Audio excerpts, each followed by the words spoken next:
esteja convosco. Ele está no meio de nós. Proclamação do Evangelho de Jesus Cristo segundo Marcos. Glória a vós, Senhor. Naquele tempo, Jesus ensinava no templo dizendo: como é que os mestres da lei dizem que o Messias é filho de Davi? O próprio Davi, movido pelo Espírito Santo, falou: disse-me o Senhor ao meu Senhor: senta-te à minha direita, até que eu ponha os teus inimigos debaixo dos teus pés. Portanto, o próprio Davi chama o Messias de Senhor. Como é que ele pode então ser seu filho? E uma grande multidão o escutava com prazer. Palavra da salvação. Glória a vós, Senhor. Pelas palavras do Santo Evangelho sejam perdoados os nossos pecados.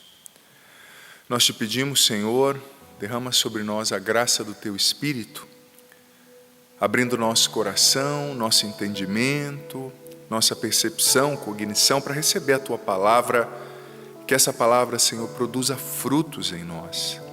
Acalma nossas agitações interiores, nossas tempestades, preocupações, e centra-nos na Tua palavra nesse momento. Faz-nos ouvintes atentos, não distraídos, para receber tudo que o Senhor quer nos comunicar. Vem sobre nós, Espírito Santo. Amém. Meus queridos irmãos e irmãs, você filho, filha que nos acompanha por todo o sistema Canção Nova de comunicação, também os irmãos e irmãs presentes aqui nesse santuário, que, dicas de passagem, está belíssimo, muito limpo. Foi lavado hoje cedo, olha, dá até gosto. Celebrar um santuário tão bonito e tão limpo assim. Veja bem, nós estamos no tempo comum, que é chamado tempo da igreja, né? Tempo da igreja. E no tempo comum, o Evangelho começa a nos apresentar, o Evangelho todo, o composto litúrgico de cada dia, começa a nos apresentar realidades que são muito cotidianas, muito ordinárias da vida de Jesus, não é? A gente começa a ver os ditames, os parâmetros, e aqui no Evangelho de hoje, eles estão naquela querela, naquela discussão, porque os judeus, em especial fariseus e doutores da lei, acreditavam que o Messias que viria seria filho de Davi, ou seja, eles valorizavam muito a dimensão dinástica, a dinastia de Davi. E Jesus, como sempre, está ali revelando o mistério da sua pessoa, que é sempre muito mais do que aquilo que a gente pode pedir ou pensar, né? E Jesus estava frustrando os esquemas humanos, rígidos, já feitos por aqueles homens e mulheres ao longo dos séculos. Jesus estava revelando para eles que Deus é muito mais do que aquilo que cabe na nossa cabeça. Deus não cabe na nossa cabeça. Se Ele coubesse, Ele não seria Deus, né? Infinitamente superior, um termo na filosofia que nós usamos quando nós estudávamos, o Ganzander, totalmente outro, totalmente superior à nossa capacidade humana, que é limitada para compreender. Jesus está dizendo, olha, Ele não é somente um filho de Davi, Ele é o Senhor de Davi. Então, Jesus ali estava quebrando aquele esquema rígido, aquele pensamento feito que eles tinham. Porque, é claro, a gente tem que aprender coisas acerca de Deus e solidificar nossa fé nessas realidades. Claro que temos, o padre vai refletir sobre isso aqui na homilia. Mas também a gente precisa deixar sempre um espaço na nossa mente, na nossa compreensão, para Deus ser Deus, não é? Jesus disse a Nicodemos em João capítulo 3, o vento sopra onde quer. Você não sabe de onde vem nem para onde ele vai, ou seja, o Espírito Santo é dinâmico. E às vezes a gente mata, vou usar a analogia, né? As pessoas, ou age com tanta retaliação, preconceito, porque a pessoa não se enquadra naquilo que a gente acha que ela tem que se enquadrar, né? Mas a gente tem que ampliar os conceitos, suspender os juízos, né? E Jesus estava cutucando aqueles homens ali, olha, eu estou aqui, o mistério da minha pessoa é maior do que aquilo que vocês podem entender, mas o Messias não é somente um filho de Davi, ele é o Senhor de Davi, ele está aqui na frente de vocês, abram a cabeça, percebam, eu estou aqui. Mas infelizmente, aqueles homens foram rígidos demais e não foram capazes de perceber o Messias que ali se revelava, né? Mas o último versículo do Evangelho, 37c, é muito bonito e revela uma verdade que todos nós precisamos viver. Diz assim: e uma grande multidão o escutava com prazer. Não obstante os fariseus rígidos, os doutores da lei, donos da verdade, que não percebiam que o Messias encarnado estava ali, não obstante a essa rejeição, existia uma grande multidão que o escutava com prazer. E é tão bonito, né? Quando alguém te escuta com prazer, né? Eu, como padre, às vezes faço essa experiência. Você percebe que na assembleia tem pessoas atentas, percebendo, escutando. Tão bonito.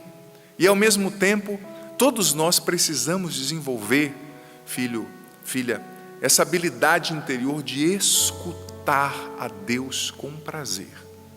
Vamos agora mergulhar naquilo que a primeira leitura nos apresenta. Ela fala disso.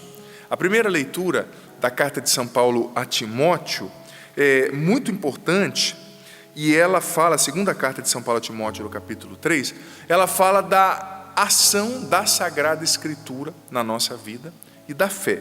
Olha só o que o versículo diz, ó. Toda a Escritura é inspirada por Deus, é útil para ensinar, para argumentar, para corrigir, para educar na justiça, a fim de que o homem e a mulher de Deus sejam perfeitos e qualificados para toda boa obra. E antes também, no versículo 10, Paulo diz o seguinte, ele está dizendo, né, você tem me seguido, você tem visto as perseguições que eu sofri. Timóteo era muito caro a Paulo, porque Timóteo era um jovem, de uma família muito complicada, disfuncional, ele não tinha o pai, mas ele foi feito bispo muito jovem.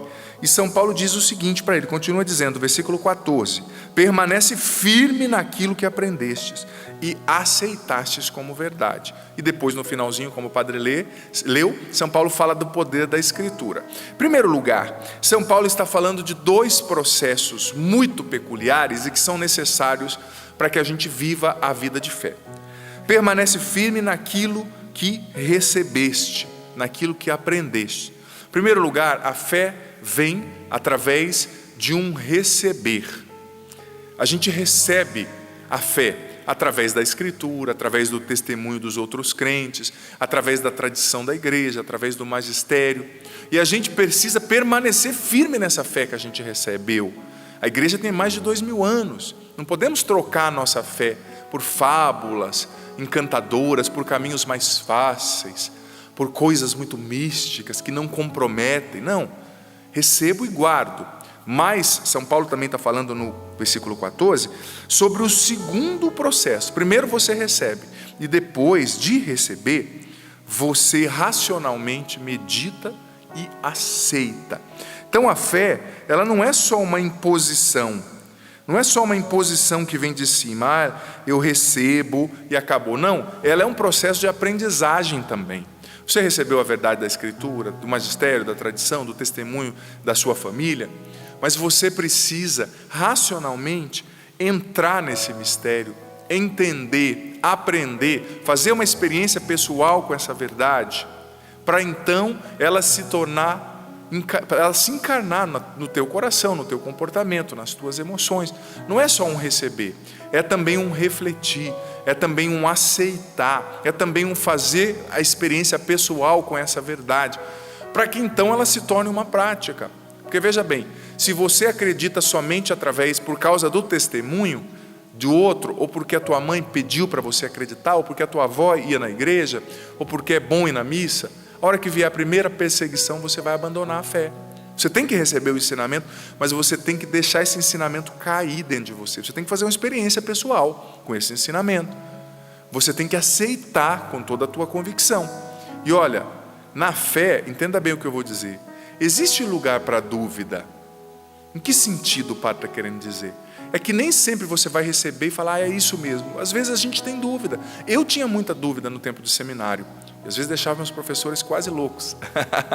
Mas não é porque eu não acreditasse ou porque eu quisesse os afrontar, é porque eu iria ser padre. E eu precisava chegar às minhas convicções, a partir da verdade revelada, claro, assumindo, aceitando essa verdade, para poder confirmar as pessoas na fé depois como padre. E olha, eu digo para você, Eu não tenho hoje, com relação à vivência de fé, com relação a credo, com relação a celibato, tudo eu entendi, sabe? E quando essa verdade revelada se tornou uma verdade que eu pude compreender, que eu fiz uma experiência, sabe? Eu aceitei, e isso se tornou uma prática, se incorporou ao meu comportamento, né? Então é importante você não só receber passivamente, mas você também querer conhecer, você também, que a sua dúvida não te estacione, que a sua dúvida te leve a buscar respostas, que a tua dúvida te leve a buscar cada vez mais o Cristo, a mergulhar no mistério da pessoa dele. O Concílio Vaticano II como que institucionalizou, trazendo à tona, por exemplo, a Lectio Divina, que era uma prática que, por causa da reforma no século XVI, tinha ficado um pouco esquecida, que é a leitura orante da Bíblia. Você precisa buscar, por exemplo, através da Lectio Divina, aprofundar a verdade que o Senhor revelou, para que você a aceite, como disse São Paulo a Timóteo, para que ela se torne um comportamento, não seja uma imposição. Ah, eu acredito porque alguém disse. Não, você acredita porque você fez uma experiência com essa verdade. Talvez te falte, filho, filha, essa realidade, fazer uma experiência com a verdade revelada. Porque quando você faz a experiência, ninguém precisa te dizer, você tem que viver. Você entende, cai, sabe, na mente, cai no comportamento e se torna uma prática. São Paulo está dando esse caminho. Mas olha só, versículo 16 que eu já li, leio novamente. Toda a escritura é inspirada por Deus e é útil para ensinar, para argumentar, para corrigir, para educar na justiça, a fim de que sejamos perfeitos. A gente precisa, você precisa perceber que a Escritura é útil. Muitos cristãos hoje em dia até veem a Bíblia como um livro sagrado, um livro bonito, um livro que é bom, traz boas energias, deixar aberto ali sobre o armário da sala, mas não é isso. São Paulo está dizendo a Timóteo, a Escritura é útil. Nela você vai encontrar ensinamento prático. Nela você vai encontrar ensinamento cotidiano, ensinamento prático. Ali na Bíblia, você encontra ensinamento sobre casamento, sobre vida financeira, sobre afetividade, sobre sexualidade, sobre educação dos filhos. Sabe, a gente precisa entender essa utilidade da Bíblia. Ela é útil para a tua vida hoje. Não é um livro obsoleto que está lá atrás, que fala de coisas complexas, não. É um manual de conduta. E eu preciso, através da Lectio Divina, querer fazer uma experiência com essa palavra. Porque, como dizia São Jerônimo, ignorar as Escrituras é ignorar o próprio Cristo, é ignorar o próprio Deus. Eu preciso querer me aprofundar. Jesus, no Evangelho de hoje, ele não estava só brigando com os fariseus, mas ele estava dizendo, vocês precisam se aprofundar. Vocês estão parando muito na superfície, mergulha. E talvez esse hoje, talvez não, tenho certeza, esse hoje é o convite de Deus para você. Mergulha na Escritura, mergulha na revelação, não para nas suas dúvidas. A dúvida faz parte sim, mas ela precisa ser um trampolim para te levar a uma fé mais madura, a uma fé mais profunda. A Bíblia é um livro lindo, gente. E olha só, o versículo 15 também diz que a Bíblia, da primeira leitura, tem o poder de te comunicar a sabedoria que conduz à salvação. Você quer viver bem? Você quer viver errando menos? Você quer saber como lidar com esse marido difícil, com esse filho nas drogas? Você quer saber como lidar com esse seu temperamento explosivo, com seus altos e baixos, sua inconstância às vezes nas coisas? Você quer saber como superar um vício, como lutar pela sua família? São Paulo está dando aqui o caminho. Busque sabedoria, a sabedoria que vem da Escritura. O Padre Jonas sempre nos ensinou na Canção Nova a ter um contato diário com a Bíblia, porque a Bíblia vai moldando a nossa mentalidade, vai moldando o nosso jeito de ser, e nós começamos a ter o pensamento de Deus, como disse São Paulo aos Filipenses, no capítulo 2. Nós precisamos ter o pensamento de Cristo. Mas para ter o pensamento de Cristo, a gente precisa ler a palavra de Cristo. Gente, a Bíblia é um livro fantástico, é um livro infinito. Sabe, será que Deus não está falando com você, ou será que é a tua Bíblia que anda muito fechada? Tem gente que fala, eu estou buscando a vontade de Deus. Deus nunca escondeu, a vontade dele está na Bíblia, é só você ler. Talvez você precise, filho, filha, e aqui eu desafio você, tirar um tempo todos os dias para ter mais intimidade com a Bíblia, para ler mais a Escritura, para ler talvez um comentário bíblico. Hoje em dia até na internet nós temos comentários bíblicos bons, para entender. Tem gente que é assim, eu não aceito porque eu não entendo. Se você não entende, vai atrás de entender, não para na dúvida. Não critica o que você não entende. Nós temos a tendência muitas vezes de atacar aquilo que a gente não entende. Mas vai entender, se aprofunde na Escritura. Escute com prazer, como disse o Evangelho, a palavra do Senhor. Busque essa sabedoria que vem da Escritura. Talvez seja isso que te falte hoje, filho ou filha. Essa sabedoria para você administrar você mesmo.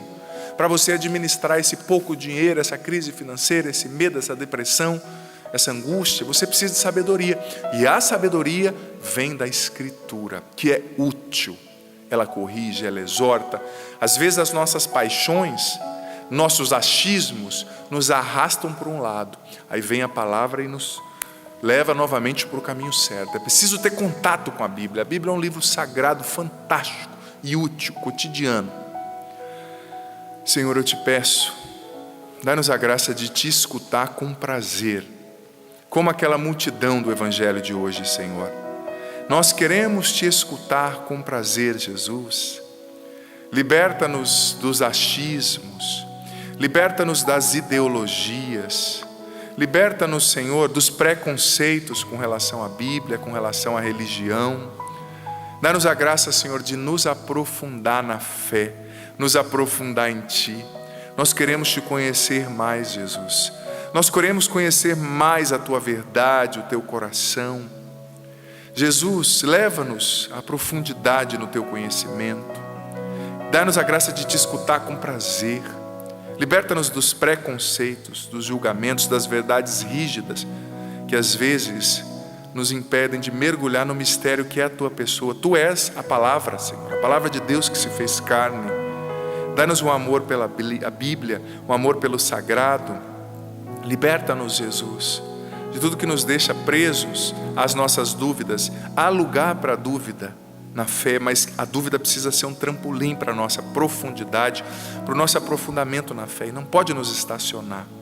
Vem Espírito Santo sobre nós, dai-nos paz, limpa a nossa mente de tudo que não é de Deus e dai-nos docilidade para aceitar essa verdade. A verdade da revelação, presente na Escritura, na tradição, no magistério. Vem Espírito de Deus, faz-nos ouvintes que verdadeiramente se deixam formar, corrigir, exortar e transformar pela palavra que vem do Senhor e que nos dá sabedoria. Louvado seja nosso Senhor Jesus Cristo, para sempre seja louvado.